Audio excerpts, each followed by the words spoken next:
What's a story you've always wanted to tell? I went to a house party when I was 16, friends' parents went out of town, and two girls my age fucked on the dining room table with a large double-sided purple dildo. It was 100% unexpected. There's never an appropriate time for a descriptive poop story, so I'll take this opportunity get it out. During my grape juice phase as a young teen I was pooping green constantly. It was a normal occurrence. But one evening I dropped a deuce so green, it glowed. Not like an angel coming down from heaven, but like a cheap Chinese glow stick. I looked down into my bowl and green light was emanating from the tunnel where most of my poop was hiding sans a few inches that proved how green it was. It was spectacular, and the glow was clear as day. I took a picture of it on my flip phone. I showed all my friends who would look, nobody cared. But I care. 20 years later I still remember that glowing green poop. About 2 years ago I was walking from my car to my office and dropped my phone, but I caught it again before it hit the ground. No one was around to see this moment of brilliance, and that makes me sad. My mental health journey. Still in progress but much better than 3 months ago. I tried to kill myself when I was 17. To this day at age 30, I still struggle with depression. I keep this information to myself, because my burdens shouldn't burden anyone else. I don't really have any passions anymore.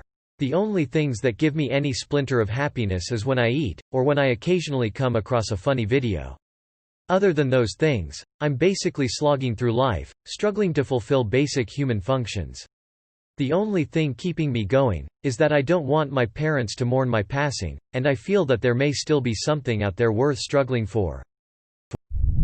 When I was about 12, my dad threw a table at me from across a room. He decided to go cross-country skiing, drunk, at about 8 p.m., alone.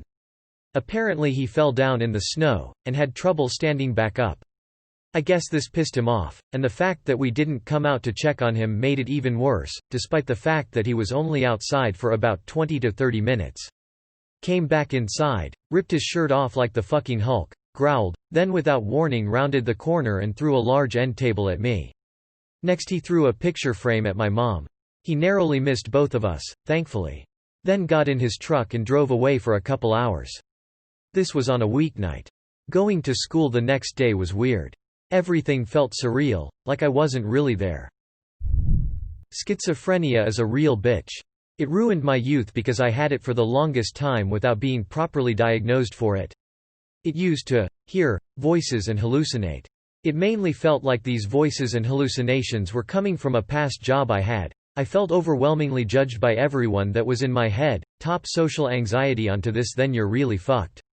Fuck schizophrenia, fuck anxiety, fuck all mental illnesses. My parents were young and they had just started dating. Late 1980s.